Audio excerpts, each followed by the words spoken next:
सत्संगत जी प्यार से कहना धर्म निरंकार। तो हमेशा यही कहते हैं तेरा भाना मीठा लागे, कि कैसे एक जीवन में कुछ भी है ये चाहे खट्टा भी है तो भी मीठा लगता है। सिर्फ ये कोई एक एक्टिंग रूप नहीं है, ये भक्तों के मन की अवस्था है। तो अगर ऐसे मन की अवस्था हर कोई चाहता है कि हो तो वो संभव है सिर्फ और सिर्फ इस ब्रह्म ज्ञान द्वारा। क्योंकि जब ये सच्चाई एक मनुष्य को पता लग जाती है कि हमारा असली जो रूप है वो एक शरीर नहीं है, ये मानव चोला नहीं है, ये आत्मा जो सदैव सिर चोले बदल रही है, इसको जब मोक्ष लेना है तो एक मनुष्य के शरीर से जीते जी ये परमात्मा की जानकारी, ये ब्रह्म का ज्ञान जब मिल जाता है तो ही वो मुक्ति, मोक्ष, साल्वेशन पॉसिबल होती है।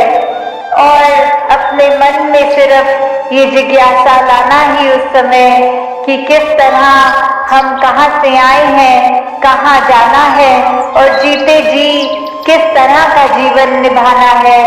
जब ये एक जिज्ञासा लाकर ये ब्रह्म ज्ञान की दात मिल जाती है तो ही जीवन सफल हो जाता है। फिर हर पल एक मन हमारा सिर्फ प्यार ही करता है, किसी से नफरत नहीं करता। ये बात जान लेता है कि जो परमात्मा मेरे शरीर में है वही सामने वाले के भी है। तो फिर किसी से नफरत, निंदा, किसी की पीठ पीछे चुगली नहीं करता, एक बुरे भाव मन में किसी के लिए नहीं आते, हर एक के अच्छे गुण ही ये मन निकालता है। तो ऐसा जीवन जब भक्त जीते हैं तो वाकई ही वो संसार के लिए वरदान बन जाते हैं। और ऐसा ही जीवन हर एक के लिए जीना संभव है। तो क्यों ना अगर हम मनुष्य हैं तो अपने मानवीय गुणों से ही मनुष्य कहलाए, ना कि सिर्फ मनुष्य के आकार का शरीर है इसलिए मनुष्य हो, सत्कार का पात्र है। क्योंकि इतनी बड़ी रात की निरंकार परमात्मा जिसके भी हिस्से में है और बाकी भी जो अभी अपरिचित हैं उस ब्रह्म ज्ञान से, तो हर एक में जब वो देखेंगे तो मन सिर्फ प्यार करेगा, सत्कार करेगा। और फिर हम हर एक को वो बेनिफिट ऑफ डाउट की जो बात आती है कि अगर किसी ने कुछ हमें गलत भी कर दिया, कोई किसी का कर्म हमें दुख पहुंचाता है, तो अपने उस व्यक्ति से गुस्सा ना करके सिर्फ एक ही बात मन में अपने आप आएगा कि उस व्यक्ति की शायद कोई मजबूरी रही होगी, आज उसका हो सकता है उस दिन अच्छा ना रहा हो, कोई किसी ने कुछ उसको बुरा बोल दिया हो तो इसलिए उसका मन कड़वा हुआ है, इसलिए उसके बोल करके निकले हैं। तो जब तक ये बात नहीं हम दे पाएंगे अगले को बेनिफिट ऑफ डाउट, तब तक हम वो सत्कार, ये प्यार कुछ भी नहीं उस तरह दे सकेंगे। क्योंकि हम अपने आप को तो बहुत जल्दी उस तरह माफ कर देते हैं कि चलो ये चीज हमसे गलत हो गई, कोई बात नहीं, हम अपने आप को माफ कर रहे हैं। पर वही अगर सामने वाला व्यक्ति कुछ अगर गलत करता है तो एकदम से हम उसका एक वो जजमेंट पास करते हैं, हम सोच विचार कर लेते हैं कि ये इंसान को तो आज के बाद होकर देखना भी नहीं है। तो हमें इस तरह अपने जीवन में सुधार करना है कि किसी ने अगर कुछ गलत कर भी दिया तो उसके लिए भी मन से यही अरदास करनी है कि दातार कृपा करके ये जो भी कमियां हैं हमारे अंदर, दूसरों के अंदर, वो दूर होती जाए और ऐसे ही प्यार और सत्कार जग में बढ़ता चला जाए। हाँ जी। गुण गावन नित ऐसे एक दे, ऐसे दीदार करन। तो ये जो दीदार की बात होती है, किसका गुण गाना है, किसके दीदार करने हैं, तो वो ये परम पिता परमात्मा निरंकार, ये जो एक ऐसी सत्ता है जो शुरू से है, वो हमेशा से कायम कायम रहने वाली, कि कैसे हम जब तक वो एक निरंकार जो इस तरह से देखा जाए, अगर एक व्यक्ति दूसरे को देख रहा है तो उनकी आंखों के बीच में भी वो है, वो अपनी पलकों से भी नजदीक है, जैसे बोलते हैं शारद से भी नजदीक।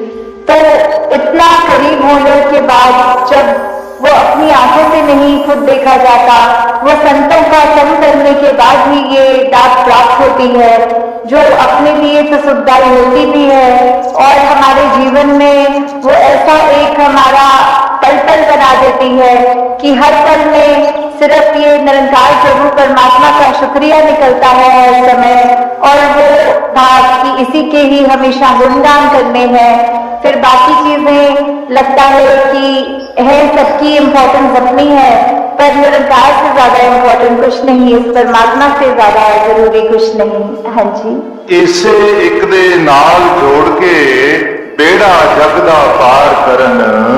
तो ये बेड़ा जग का इससे क्या मतलब हो रहा है? इससे सिर्फ यही बात कि हम जब जीवन काल की यात्रा अपनी जी रहे हैं तो उसमें हमें क्या एक ऐसा जो बोलते हैं कि परमानेंट चीज क्या है, कि जो सबसे मजबूत चीज जिसमें वो स्थिर है, उसमें कभी हमारे उतार चढ़ाव के साथ उतरना चढ़ना नहीं है। जैसे एक तूफान आता है तो हमें बोला जाता है कि कोई ऐसी चीज को पकड़ लो, जैसे पेड़ या कुछ जो अपना जमीन के अंदर इतनी मजबूती से जिसकी नींव गड़ी हो, ताकि वो हवा पर हमें उड़ा नहीं सकती। हमने एक ऐसी स्थिर चीज को पकड़ लिया है जिसके कारण हम भी वो हवाएं हमको उड़ा के नहीं ले जा सकती। तो ऐसे ही जीवन में हम अपने जीवन को तब तक अपना अच्छे से जीवन जी सकेंगे जब तक हम ये निरंकार के साथ अपने मन से ना जुड़े, तब तक वो एक जीवन भी हमारे उतार चढ़ावों के साथ फिर उथल पुथल मचाता है मन में। तो निरंकार का ही आसरा लेना है, निरंकार में ही अपनी श्रद्धा रखकर ये वो बात करनी है कि हमें ये अब जो स्थिर चीज मिल गई है, जो कभी एक किसी भी सिचुएशन में अपनी जगह से नहीं हिलती, तो हम फिर वो एक मजबूती का और सहारा लेते चलते जाते हैं और हमारा मन भी और सहारा पक्का करके एक विश्वास और बढ़ाकर फिर हमारे जीवन में ऐसे भी कोई कर्म नहीं हो पाते जो अपने लिए भी नुकसानदायक हो और औरों के लिए भी नुकसानदायक हो। श्वास श्वास सिकनो सिमरण दूजा कदे त्यागण ना। तो फिर जब एक ये लगन लग जाती है निरंकार के साथ, ये अपने इसको हम हर पल अपने जहन में, अपने ऐसे कर्मों में, अपने भावों में पल पल वो हमें पता भी नहीं लगता कि जिस तरह सांस लेना होता है उसके लिए कोई खास समय अलग से नहीं निकलता, कुछ भी करते हुए हम वो श्वास लेते हैं, वैसे ही ये निरंकार का एहसास हमारे मुख से उस तरह कभी तो शब्द रूप में भी सिमरन निकलता है और कभी अगर कोई अन्य काम में व्यस्त हो तो भी वो एक लिप जुड़ी जिसको बोलते हैं निरंकार के साथ। तो जब वो वहां पे हम रहे पूरे समय, तो दिन में कुछ भी करते चले जाएं, पर लगातार एक चीज एक कांस्टेंट रहती है, वो है कि ये निरंकार का एहसास। तो जब तक हम वो सिमरन रूप में अपना नाता निरंकार से और गहरा करते जाएं, जितना अधिक से अधिक हो सके मन में भी करें और बोल से भी सिमरन करें, ताकि वही बात की ये निरंकार ही है जो सही मायने में सब कुछ है और बिना उसके कुछ भी नहीं, और वो खुद भी सब कुछ होते हुए ना उस तरह दिखता है, पर फिर भी इतने गुण बिल्कुल निर्गुण होते हुए भी। तो हमें भी ये सब ज्यादा से ज्यादा ऐसे कोशिश करनी है कि हम बिल्कुल वही गुणों को अपने जीवन में उतार पाए, उसी तरह अपने जीवन को चला पाए जिस तरह युगों युगों ने संतों ने चाहा है कि एक कर्म हमारे ऐसे बनते जाए, एक ऐसा हमारे दिल से दिल का रिश्ता इस निरंकार प्रभु परमात्मा से जुड़े। हाँ जी, कहे अवतार और पूरे गुरसिख एक नो कदी भुलावन ना। तो फिर ये जो एका है ये निरंकार की तरफ इशारा करते हुए कि जो भी पूर्ण गुरसिख होंगे जिनको ये ब्रह्म ज्ञान की बात प्राप्त हो गई और उसके बाद वो अपने अहंकार को तज के ये उस तरह एक सिर्फ इस एक ही के साथ ही जुड़ा हो, चाहे वो किसी भी भाव से हम लेते हो, जो अपनी श्रद्धा से जो भी बुलाना चाहे, तो उसके साथ जब तक जुड़े हैं इसका एहसास करते हुए तो ही सब कुछ है, नहीं तो वो एहसास जिस दिया, समझो वो जीवन काल वहीं थम गया, या फिर वो भी नहीं पता लगता कि कब वो पतन की ओर एक हमारे सोच विचार बन जाते हैं। तो हमें किस तरह ये अपने अंदर और मेहनत करनी है कि बस ये एक जो है इसी के साथ और जुड़ते चले जाएं, इसी के साथ अपना हर पल इस तरह बिताएं कि जैसे एक मछली होती है, जब उसको पानी से बाहर निकाल दिया जाता है तो कैसे तड़पती है, वैसे ही जिस पल हमें इस निरंकार का चेता भूले, उसी समय ये तड़प अंदर से अपने आप को लोग वापस जोड़ दे। तो इस तरह कोशिश करके अपने जीवन को हम एक उस तरह ढालें कि किसने हमें, जहाँ ये निरंकार प्रभु परमात्मा जो अनसंग है, सदा है, कायम है, और उसको ना कोई काट सकता है, ना उसको कोई गीला कर सकता है, एक ऐसा परमात्मा जो शुरू से था और अंत तक है और उसका कोई अंत ही नहीं है। तो वैसे ही हमें भी उसके साथ जुड़ते हुए अपने जीवन को भी और सुधारना चाहिए। अब का ये निरंकार के आगे अपनी अहंकार को तजते सिर्फ एक वो शीश झुकाकर, एक चेहरों पे मुस्कुराहट रखकर, ये जो अंदर और सीखने की भावना की, ये गुरसिक का तो जीवन ही यही है कि हर पल सिर्फ सीखना ही सीखना है। तो उसी भाव से जब एक मर्यादित रूप में सत्संग होती है, सारी वो बातें सबकी सुनी जाती हैं, तो अपना मन जहाँ हमारा और साफ होता जाता है, जीवन में अच्छे गुण आते रहते हैं, और उसी तरह हम एक और खूबसूरत ये इंसान बनते हैं। हम खुद भी इस मिशन के साथ जब जुड़े हैं तो ये निरंकारी मिशन का हम एक एक जीवन में ग्रोथ की बात होती है। वहाँ पे एक अच्छी तहजीब के साथ साथ ये एक अंदर से स्पिरिचुअलिटी की भी बात की जाती है। ये चाहे इस निराकार को देखकर मन में कहीं बताया जाए, उससे प्रेम किया जाए, तो ऐसा ही भाव संतों ने भी हमेशा समझाया कि कैसे अपने जीवन में हर समय ये कोई भी कार्य करते हुए ये भक्ति उस समय भी की जा सकती है जब कोई काम किया जाता है। ये प्रेम भी हर समय, ये प्यार भी किया जाता है, तो भी वही एहसास मन में रहता है कि परमात्मा जब कण में है, हर एक में है, तो ये प्यार भी अपने आप स्वाभाविक हो जाता है हर पल में होने के लिए। और अगर किसी पल में भी हमें वो चिड़चिड़ापन और बेचैनी का एहसास है, तो वो समय है जहाँ हमें अपने अंदर झांक के देखना है कि अगर ऐसा महसूस हो रहा है तो ये हमारे अंदर का प्रेम, ये सहनशीलता, ये करुणा, दया, ये अति विशाल मन को हमारे हमने कभी खुद ही तो संकेत नहीं कर लिया, और ये काम खुद पे तो फिर कुछ समय का नहीं होता।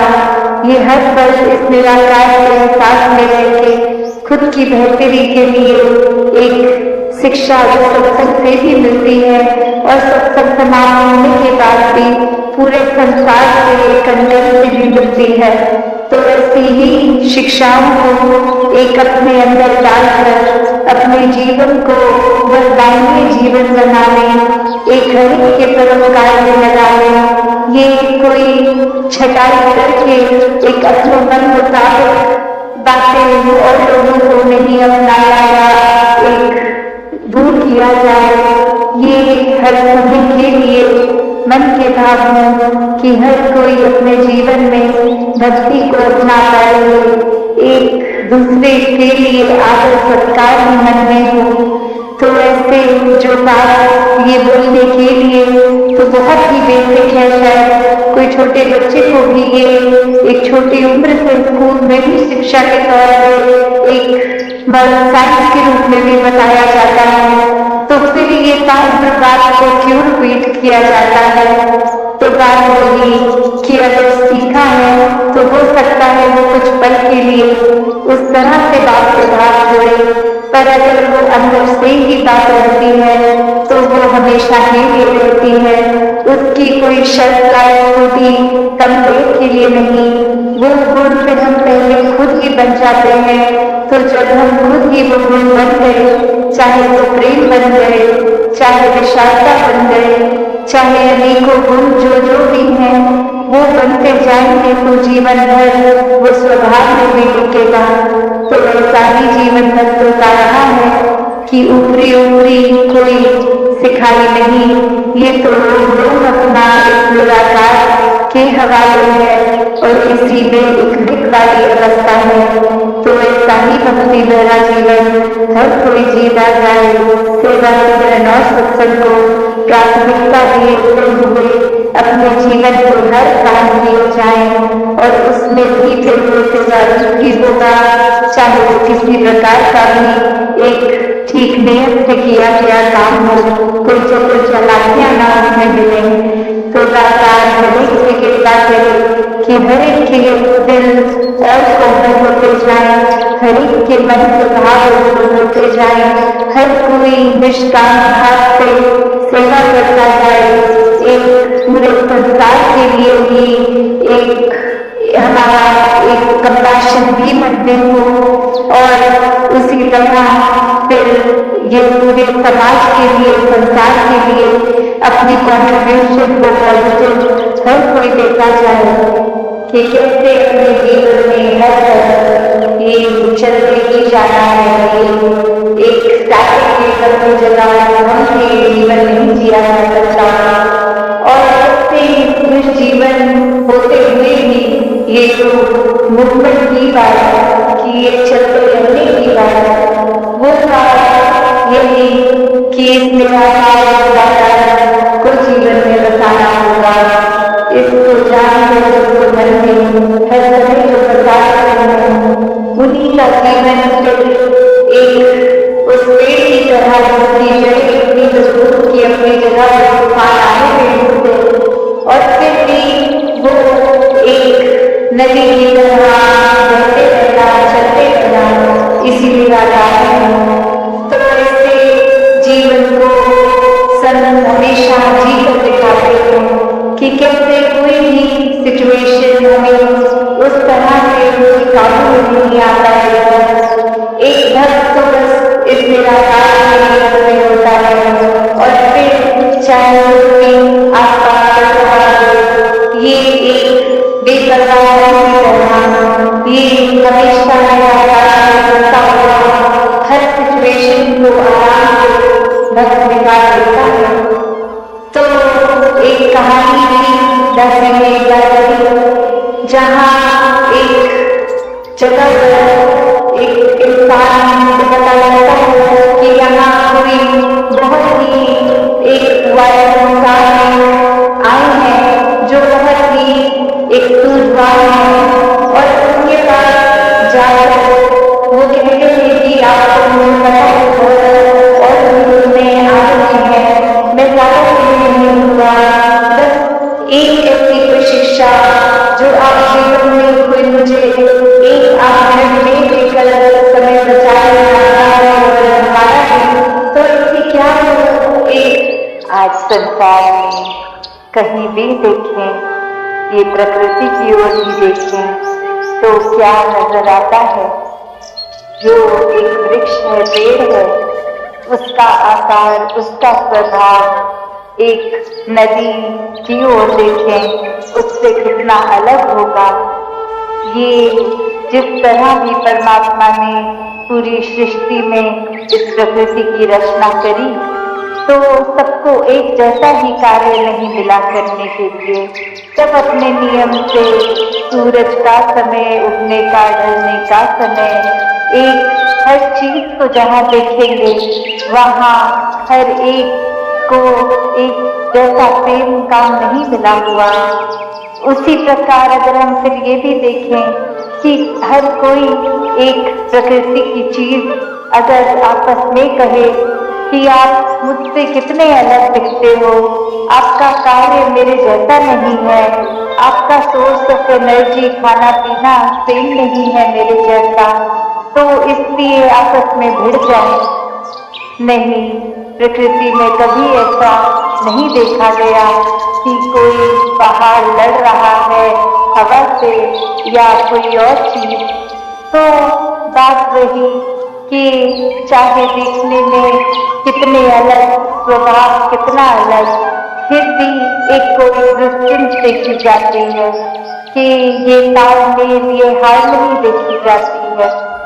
ये हार्मनी अब हम अगर अपने एक ह्यूमन के ऊपर देखें, इंसानों के ऊपर देखें, तो इंसान किस तरह जी रहा है।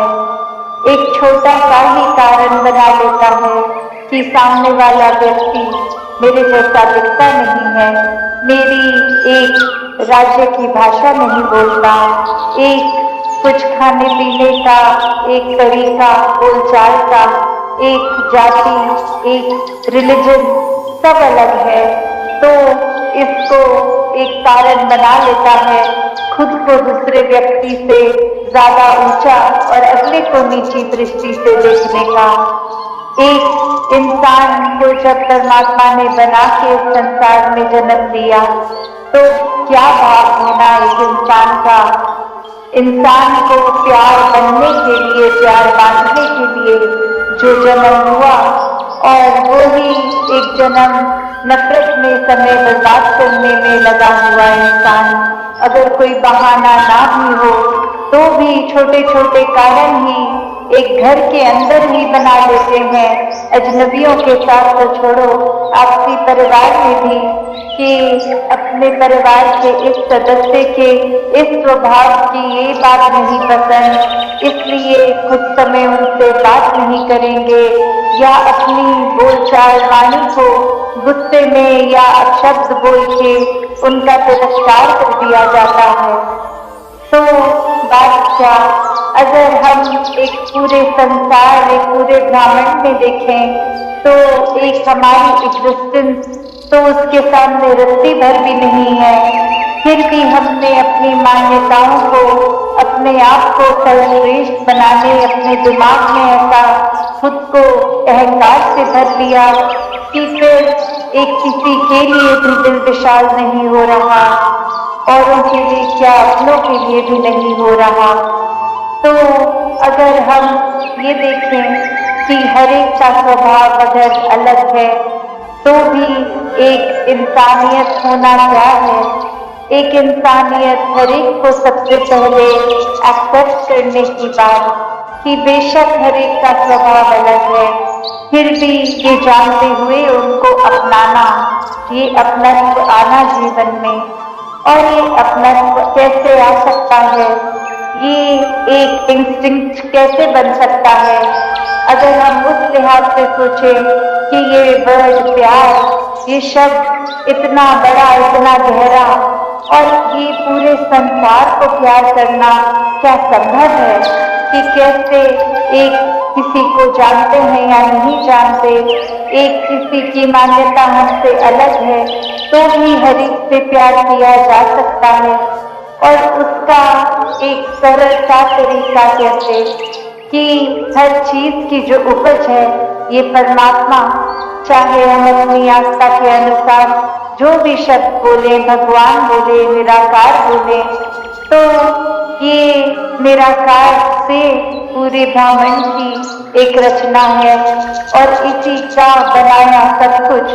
तो कैसे जब एक मन इस परमात्मा को, इस जो कण कण में रमे राम को, इस ब्रह्म ज्ञान द्वारा इस निराकार को देख लेता है, फिर ये फर्क नहीं रह जाता, परमात्मा हर जगह मौजूद जो है वो अब हर पल नजर आता है, हर समय एहसास में रहता है।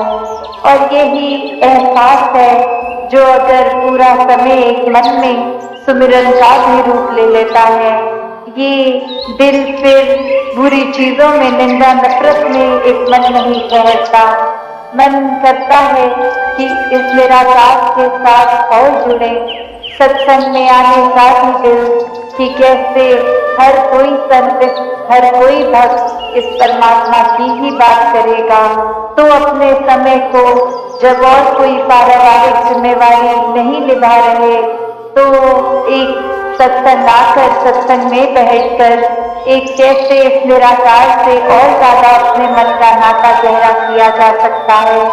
और फिर यही बातें जो भक्तों की संतों की सुनते हैं, जब वापस भी अपने घर परिवार, अपने कामकाज, अपनी जिम्मेवारियों में समाज की सेवा में जाते हैं, तो भी बात वही हो जाती है कि हम चाहूं और ये परमात्मा दिख रहा है तो किसी की मदद नहीं हो रही, हर एक के लिए सेवा भाव है, चाहे अपना हो या पराया हो। तो जब ये परमात्मा को देखकर, इससे प्यार करके एक इसके साथ एकत्व स्थापित हो गया, तो इस परमात्मा की बनाई हर चीज से वो प्यार खुद ब खुद हो जाता है।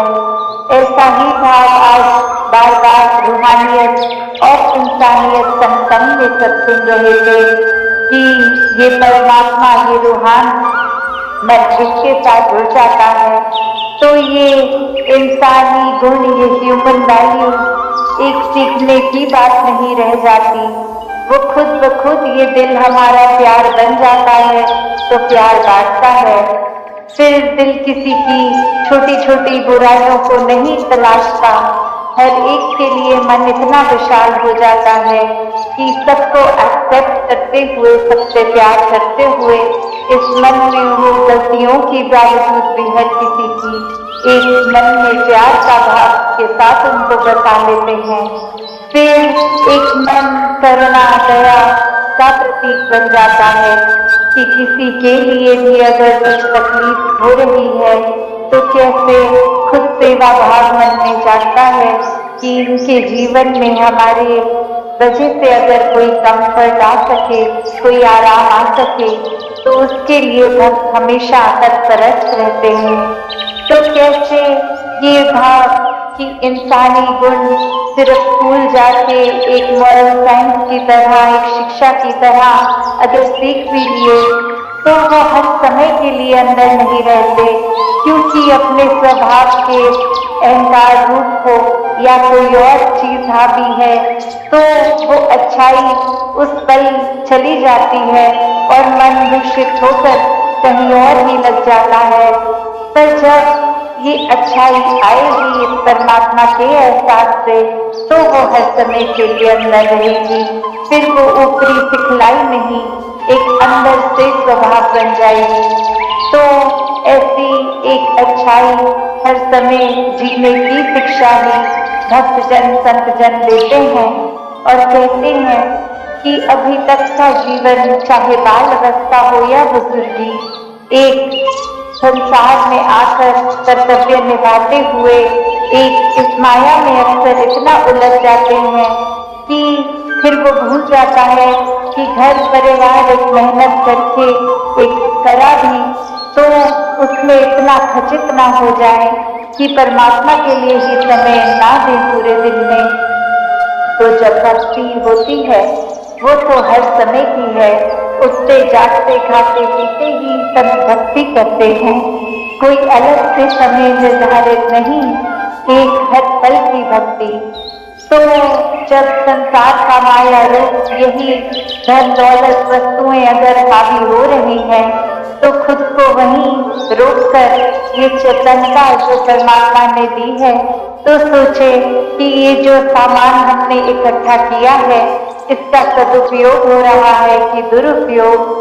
जैसे उदाहरण का एक सबसे आसान तरीका जो सबसे दिमाग में पहले बात आती है मोबाइल टेलीफोन की, जब तक तो इसको एक किसी के साथ पॉजिटिव कम्युनिकेशन के लिए यूज कर रहे हैं, एक बातचीत हो रही है, दिलों से दिल जुड़ रहे हैं, एक मैसेज की तरह कुछ हो रहा है, तो ये सुख एक धन है तो मोबाइल खरीदा गया, ये मुबारक है।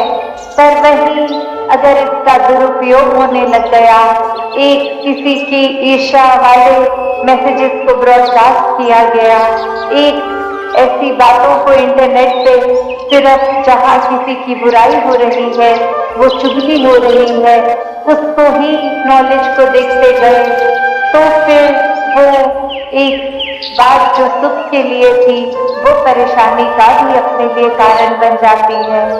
कैसे फिर जो अभी हम सत्संग में भी एक स्पीच में श्रवण कर रहे थे कि अंधेरा है तो अपने घर में हर जगह ठोकर बज रही है, वो बेड भी एक ठोकर लग रही है उसके कोने से और वहीं प्रकाश हो गया।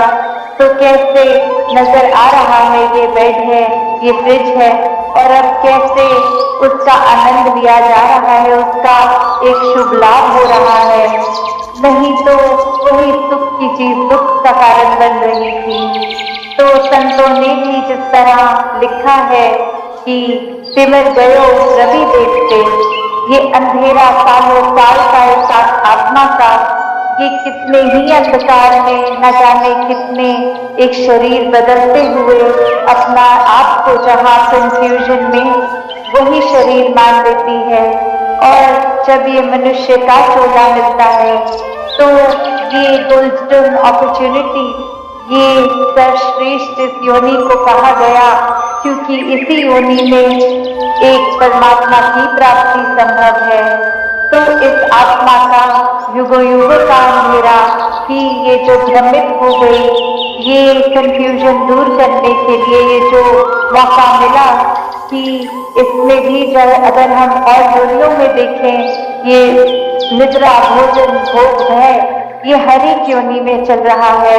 तो मानुष योनि में एक ये विवेक, एक बुद्धि, एक वो मौका परमात्मा से अपने दिल को जोड़ने का, ये सिर्फ इसी में संभव है।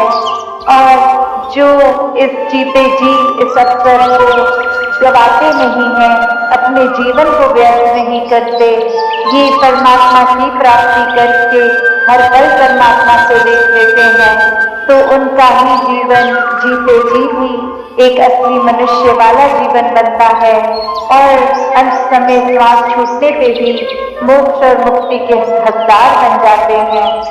तो कैसे ये जो युगों युगों का अंधेरा इस आत्मा ने एक ब्रह्म ज्ञान की ज्योति से निराकार को देखकर दूर कर दिया। तो बात वही, अगर हम एक कमरे में अंधेरा हो, सालों साल का हो, तो उसको दूर करने में बहुत साल नहीं लगते। उसको तो सिर्फ एक माचिस की तीली, एक दिया लाते ही उस बंद कमरे में जहाँ सालों का अंधेरा है प्रकाश हो गया। उसी प्रकार इस आत्मा को भी ये ब्रह्म ज्ञान रूपी रोशनी, इस परमात्मा का जब एक नजर बख्शी इस ब्रह्म ज्ञान द्वारा देखा गया, तो उसी समय ये अंधेरा दूर, हटकर दूर, एक आत्मा जो तड़प रही थी उसको चैन और सुकून हर समय का मिल गया। फिर एक जीते जी परिस्थिति एक कैसी भी हो, चाहे अनुकूल हो चाहे प्रतिकूल हो, फिर ये आनंद की अवस्था में जीता है इंसान, एक खुशी और दुख से उठकर आनंद की अवस्था, जहाँ फिर अपने मन को पता है कि परमात्मा तो एक जीवन में सुख दुख लाएगा, पर हमने उस रंग में नहीं, हमने तो परमात्मा के रंग में रंगना है। ये जो भी जीवन में हो रहा है वो परमात्मा मुबारक जीवन बना रहा है, उसमें फिर परमात्मा से शिकायत नहीं, बस शुक्राने का भाव कि जो दिया बहुत दिया और जितनी मेहनत भी बख्शो कि आगे अपने जीवन में वो मेहनत करी भी जाए। भक्त क्योंकि हमेशा जीवन में एक घर में समाज में रहकर भी भक्ति करते हैं, एक भागते नहीं अपने एक रिस्पॉन्सिबिलिटी से, कर्तव्यों से। तो एक जीते जी जहाँ वो लगन मेहनत करके पालन पोषण घर में हो रहा है, एक समाज की सेवा हो रही है, वहाँ सबसे पहले मन को आध्यात्मिक रहना है, इस मन को परमात्मा से जुड़े रहना है। जैसे एक लाइट में तब तक ही वो लाइट आ सकती है जब तक वो इलेक्ट्रिकल कनेक्शन हो, तभी इस परमात्मा को एहसास में हर समय बताना है कि ये दैवीय रोशनी हर समय रहे, ये आत्मा हर समय एक मुक्ति जीते जी भी और जीतने के बाद भी प्राप्त कर सके। तो उसी प्रकार जहाँ एक इंसान का जन्म लेना संसार में, एक मौत तक की जो जर्नी, ये जीवन, इसमें अनगिनत ऑप्शंस हैं कि क्या करना है। अगर समय बर्बाद भी करना है तो वो भी किया जा सकता है, और हर समय को एक परोपकारी अपने लिए और संसार के लिए भी बनाया जा सकता है। तो ये परमात्मा जिनके दिल में सही मायनों में बसता है, उनके लिए ये चुनाव बहुत ही सरल होता है कि क्या करना है हर पल। शुरुआत अपने से कि अपने एक स्वभाव की जो भी बुराइयां हैं उसको हटाते चले जाएं और अच्छाइयों को अपनाते चले जाएं, और फिर घर परिवार समाज दुनिया तक ये सेवा भाव भी पहुंचता है। तो कैसे इस परमात्मा के जीवन में आते ही एक बहुत ही एक अपने आप सहज भाव में सेवा सुमिरन सत्संग के प्रति लगाव हो जाता है। जैसे एक रात्रि की ज्ञान ब्रह्म ज्ञान लेकर हम अगर उसको कर्म रूप में जी रहे हैं तो ही एक श्रृंगार रूपी जीवन हो रहा है। जैसे इस जगह देवी प्रयागराज के संगम का जिक्र, तो ज्ञान और कर्म का जब संगम होता है तो ही जीवन एक मुबारक जीवन बनता है। जब इस आत्मा का इस परमात्मा से संगम होता है तभी एक मुबारक जीवन होता है। तो कैसे अपने आप को रूहानियत और इंसानियत के संगम से अपनी जीवन के हर स्वाद को एक मुबारक जीवन बना लें। समय को एक गवाए ना, हर समय अपने लिए भी एक जीवन को उस तरह जिए कि अपने लिए भी वरदान और पूरे संसार के लिए वरदान में जीवन बिता लें। एक मन से घृणा नफरत की दृष्टि को हटा के पूरे संसार को समदृष्टि की नजर से देखें। सब एक समान, सब में वही परमात्मा है जो हम में है, सब ही श्रेष्ठ हैं। तो ऐसा जीवन भक्तों ने जीना हर समय के लिए सिखाया है, और यही सरल बात कि अपने जीवन में ये हार्मनी एनवायरनमेंट प्राप्त करनी है तो एक तालमेल बनकर, एक तरह से एक समदृष्टि बनाकर, एकत्व का भाव बनाकर उसी तरह करते हुए जाएंगे तो बहुत ही सहज हो जाएगा जीवन। फिर कोई वो बात नहीं कि कुछ समय के लिए कुछ मेडिटेशन कर ली, उस समय तो अच्छा लगा और हट गए जब उस अवस्था से, तो फिर हर चीज वापस परेशानी दे रही है। ये भक्तों का जीवन तो 24 घंटों की मेडिटेशन है।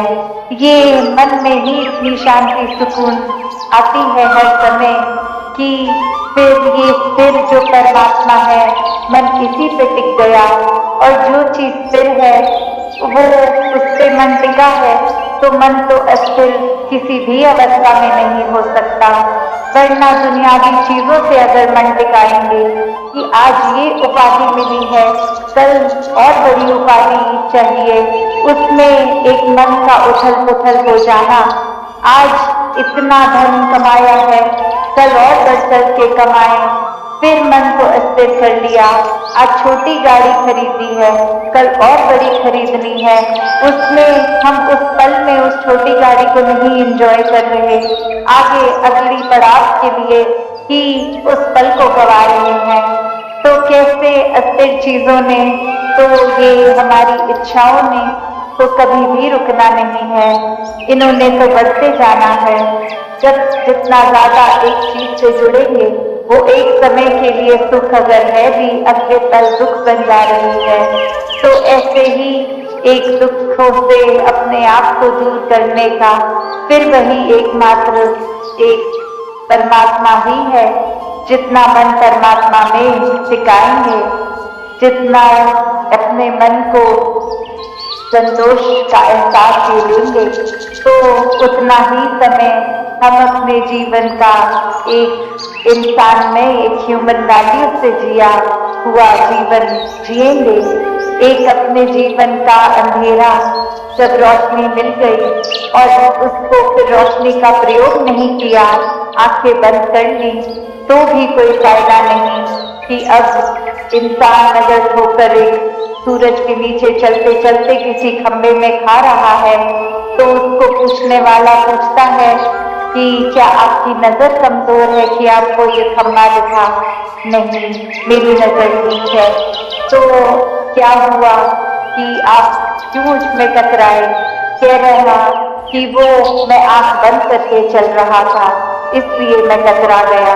तो बात वही कि अब रोशनी भी है, एक साफ साफ दिखाई दिया जा भी रहा है, फिर भी अगर चुनाव ये चेतनदायी से नहीं किया गया और आंख ही बंद कर ली, तो फिर इसमें क्या फायदा हुआ?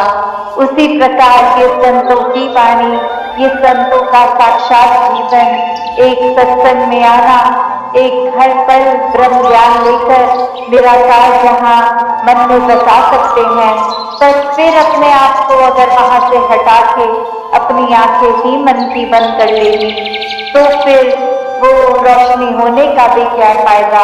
वो परमात्मा मन में है, पर हम और विचारों को जगह दे रहे हैं मन में बसने की, तो फिर एक समय फिर वही आ जाएगा जहाँ परमात्मा मन में है ही नहीं, एहसास में नहीं है, सिर्फ ये बुराइयां ही हमारी सोच में चल रही हैं, हमारे कर्मों में चल रही हैं।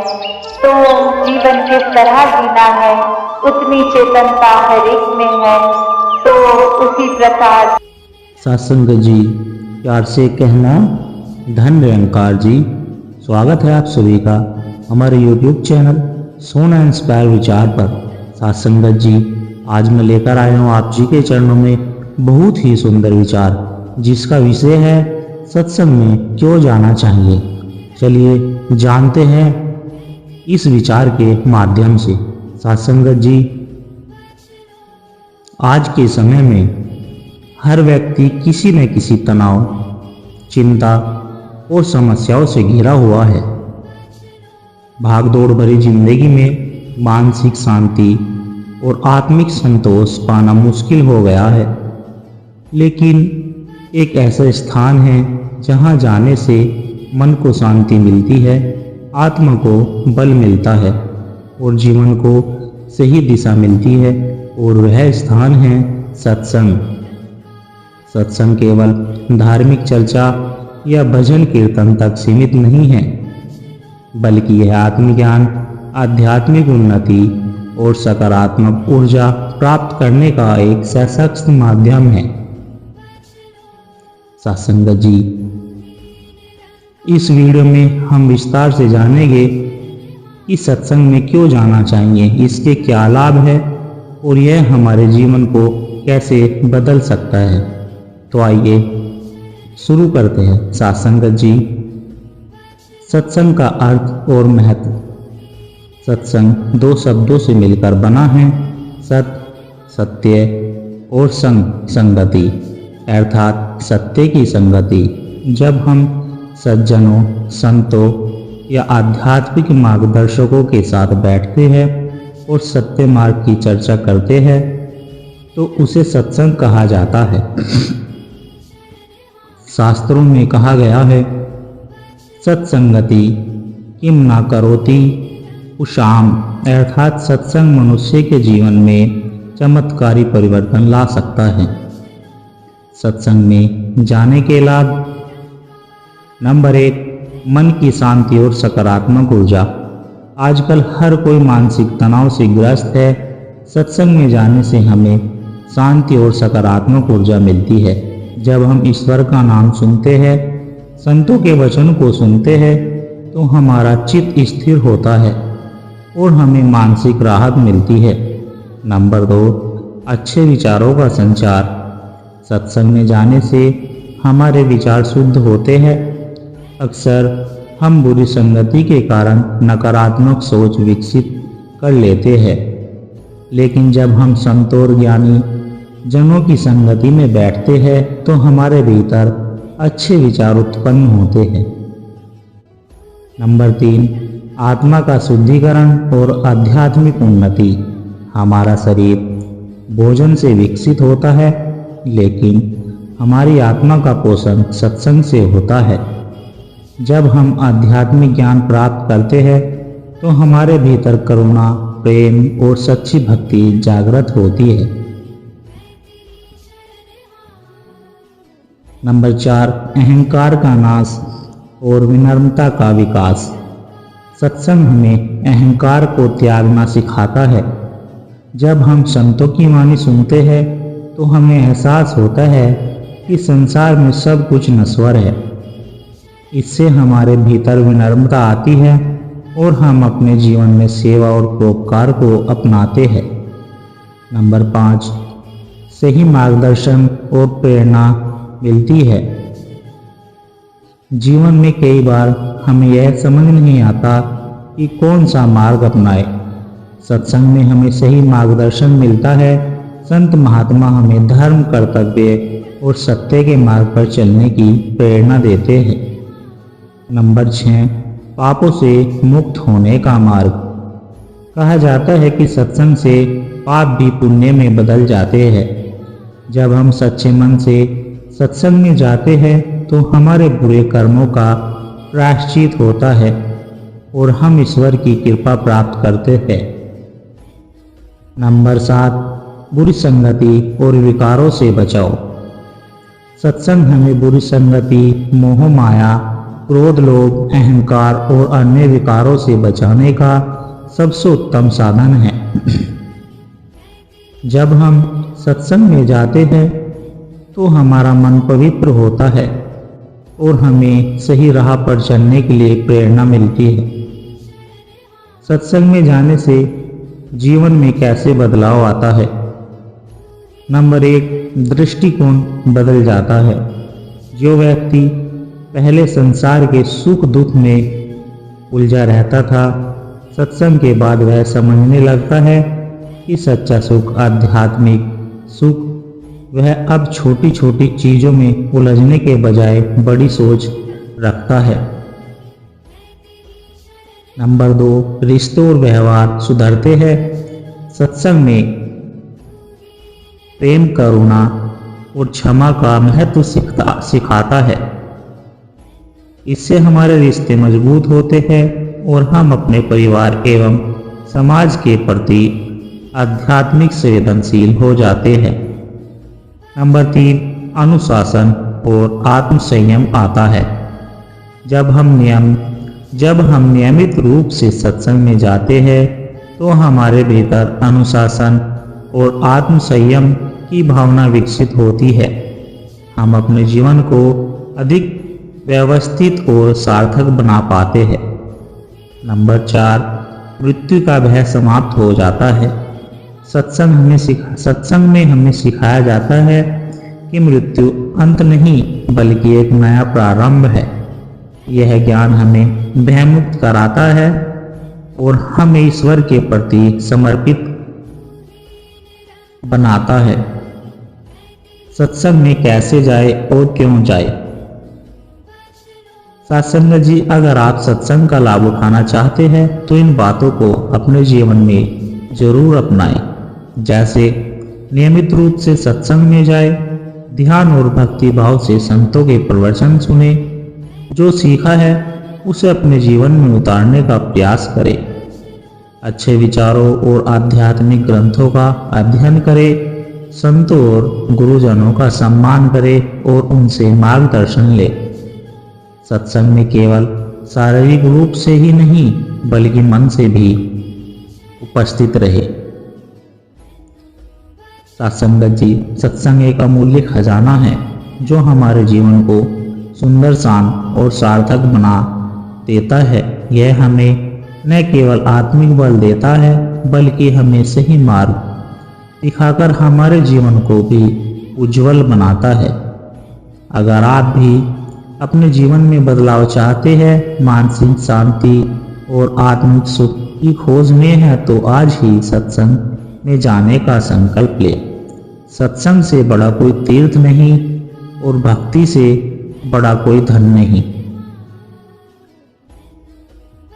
सत्संग जी, सत्संग से मन को शांति मिलती है, आत्मा को बल मिलता है और जीवन को सही दिशा मिलती है। सत्य का मार्ग कठिन हो सकता है, लेकिन यही वह मार्ग है जो हमें ईश्वर के समीप ले जाता है। जो स्वयं को जान लेता है वही परमात्मा को जानने की दिशा में आगे बढ़ता है। आत्मज्ञान ही मोक्ष का द्वार है। ध्यान से मन को स्थिर किया जा सकता है और स्थिर मन ही ईश्वर का साक्षात्कार कर सकता है। परमात्मा को प्रसन्न करने का सबसे सरल मार्ग सेवा है। निस्वार्थ सेवा से आत्मा पवित्र होती है। माया के जाल में फंसकर मनुष्य दुखी रहता है, लेकिन जो इसे समझकर पार कर जाता है वही सच्ची शांति प्राप्त करता है। जब तक ईश्वर पर अटूट विश्वास नहीं होगा तब तक मन में शंका बनी रहेगी।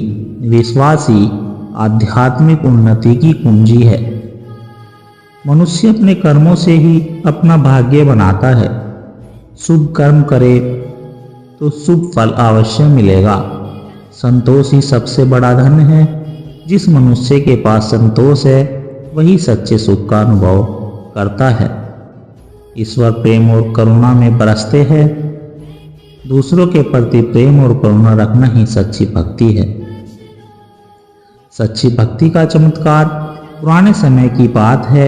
एक छोटे से गांव में रामदास नाम का एक भक्त रहता था। वह अत्यंत निर्धन था, लेकिन उसके मन में भगवान के प्रति अपार श्रद्धा थी। रोज सुबह वह गंगा स्नान करता, मंदिर में पूजा करता और फिर अपने खेत में काम करने के लिए चला जाता था। उसके पास ज़्यादा धन संपत्ति नहीं थी, लेकिन उसका हृदय प्रेम और भक्ति से भरा हुआ था। एक दिन गांव में एक सन्यासी आया। वह ज्ञान और भक्ति की बातें कर रहा था। रामदास भी उनके सत्संग में गए और बड़े ध्यान से उनकी बातें सुनी। सत्संग के अंत में सन्यासी ने कहा, सच्ची भक्ति वही है जिसमें मनुष्य परीक्षा की घड़ी में भी भगवान पर अटूट विश्वास रखे। रामदास यह सुन चिंतित हो गया। उसने सोचा, क्या करे, मेरी भक्ति सच्ची है? क्या मैं भगवान की परीक्षा में खरा उतरूंगा? कुछ ही दिनों बाद रामदास पर विपत्तियों का पहाड़ टूट पड़ा। पहले उसकी फसल खराब हो गई, फिर उसके घर में आग लग गई। उसने सोचा कि अब उसका जीवन बहुत कठिन हो जाएगा। गांव के लोग उसे सांत्वना देने आए और बोले, रामदास, तुम्हारे भगवान ने तुम्हारा साथ छोड़ दिया। अब तुम्हें किसी और उपाय के बारे में सोचना चाहिए। लेकिन रामदास मुस्कुराया और बोला, भगवान मेरी परीक्षा ले रहे हैं। मुझे उन पर पूरा भरोसा है कि वे मेरी रक्षा अवश्य करेंगे। एक रात जब रामदास बहुत दुखी था, उसने भगवान से प्रार्थना की, हे भगवान, यदि मैं आपकी सच्ची भक्ति करता हूं तो कृपया मेरी सहायता करें। अगले दिन सुबह जब वह अपने खेत की ओर गया तो उसने देखा कि किसी ने उसके खेत में फसल बो दी थी। थोड़ी दूर एक व्यापारी खड़ा था। उसने कहा, रामदास, मैं यात्रा पर जा रहा था, लेकिन किसी ने मुझे सौपन में आकर कहा कि मैं तुम्हारी मदद करूं। यह बीज और अनाज तुम्हारे लिए है। रामदास की आंखों में आंसू आ गए। उसने समझ लिया कि यह सब भगवान की कृपा से हुआ है। साथ संगत जी, इस कहानी से हमें यह शिक्षा मिलती है कि सच्ची भक्ति में बड़ी शक्ति होती है। अगर हमारा विश्वास अटूट है तो भगवान किसी न किसी रूप में हमारी सहायता जरूर करते हैं। कठिनाइयों के समय धैर्य और श्रद्धा बनाए रखना ही सच्ची भक्ति है। संत और व्यापारी, सच्ची भक्ति की परीक्षा। बहुत समय पहले की बात है। एक नगर में एक धनी व्यापारी रहता था जिसका नाम सेठ गोविंद दास था। वह बहुत अमीर था, लेकिन उसकी लेकिन उसे अपनी संपत्ति पर बहुत अभिमान था। वह मंदिर जाता, दान पुण्य करता, लेकिन उनके मन में सच्ची भक्ति नहीं थी। वह सोचता था कि भगवान केवल धनवानों की सुनते हैं और गरीबों की कोई कीमत नहीं होती। उसी नगर में एक संत महात्मा रहते थे। वे सादा जीवन जीते थे और भगवान का नाम जपते थे। लोग उन्हें बहुत सम्मान देते थे क्योंकि वे निस्वार्थ सेवा और सच्ची भक्ति में विश्वास रखते थे। एक दिन गोविंदास ने संत से कहा, महात्मा जी, मैं रोज मंदिर जाता हूँ, दान करता हूँ और भक्ति करता हूँ, फिर भी मेरे मन को शांति नहीं मिलती। ऐसा क्यों? महात्मा मुस्कुराए और बोले, सेठ जी, आपकी भक्ति केवल बाहरी दिखावा है। आपने अभी तक सच्ची भक्ति का अनुभव नहीं किया है। सेठ ने चौंक कर पूछा, तो फिर सच्ची भक्ति क्या होती है? महात्मा बोले, इसका उत्तर मैं तुम्हें कुछ दिनों में दूंगा, बस तुम्हें मेरी एक शर्त माननी होगी। सेठ ने कहा, शर्त? कैसी शर्त? महात्मा बोले, तुम्हें 7 दिन तक अपनी सारी संपत्ति छोड़कर एक साधारण गरीब व्यक्ति की तरह रहना होगा। केवल ईश्वर का नाम लेना होगा और अपनी जीविका स्वयं कमानी होगी। सेठ यह सुनकर हंस पड़ा, यह असंभव है। मैं भला अपनी सारी संपत्ति छोड़कर कैसे रह सकता हूँ? महात्मा बोले, तो फिर सच्ची भक्ति को समझना भी असंभव है। सेठ गोविंदास सोच में पड़ गया। उसे लगा कि वह 7 दिन गरीब की तरह रहकर भक्ति करेगा तो शायद उसे ज्ञान प्राप्त हो जाएगा। उसने अपनी सारी संपत्ति अपने सेवकों को सौंप दी और साधारण वस्त्र पहनकर नगर में निकल पड़े। अब उसे हर दिन भोजन के लिए श्रम करना पड़ता था। कभी उसे रोटी मिलती, कभी नहीं। एक दिन भूख से परेशान होकर उसने एक किसान से काम मांगा। किसान ने उसे खेत में पानी देने को कहा। सेठ ने दिन भर मेहनत की और बदले में 2 रोटियां पाई। जब उसने पहली रोटी खाई तो उसे महसूस हुआ कि यह जीवन का पहला निवाला था जिसे उसने अपनी मेहनत से कमाया था। वह संतुष्ट महसूस करने लगा और वह दिन भर ईश्वर का नाम जपता और अपनी मेहनत से खाना अर्जित करता था। 7वें दिन वह फिर से महात्मा के पास गया। उसकी आंखों में संतोष और चेहरे पर एक अलग तेज था। उसने महात्मा से कहा, मुझे समझ में आ गया कि सच्ची भक्ति क्या होती है। अब मैं जानता हूँ कि केवल दान करना ही भक्ति नहीं है, बल्कि मेहनत, श्रद्धा और सच्चे हृदय से ईश्वर को स्मरण करना ही असली भक्ति है। महात्मा प्रसन्न होकर बोले, अब तुम्हें ज्ञान मिल गया है। अब तुम चाहे धनवान रहो या निर्धन, तुम्हारी भक्ति सच्ची होगी, क्योंकि अब तुम्हारा अहंकार समाप्त हो गया है। तो साथ संगत जी, इस कहानी से हमें यह शिक्षा मिलती है कि सच्ची भक्ति केवल मंदिर जाने या दान करने से नहीं होती, बल्कि मन की शुद्धता, श्रद्धा और ईश्वर पर अटूट विश्वास से होती है। जब हम अपने जीवन में विनम्रता और परिश्रम को अपनाते हैं, तभी हमें भक्ति का असली अनुभव होता है। साथ संगत जी, अगर आप सभी को विचार अच्छे लगे हो तो चैनल को सब्सक्राइब कर दे और वीडियो को लाइक ज़रूर और शेयर ज़रूर कर दे और दास को आशीर्वाद दे। ऐसे ही विचार हर रोज आप जी के चरणों में लेकर आता रहूं। साथ संगत जी, प्यार से कहना, धन निरंकार जी।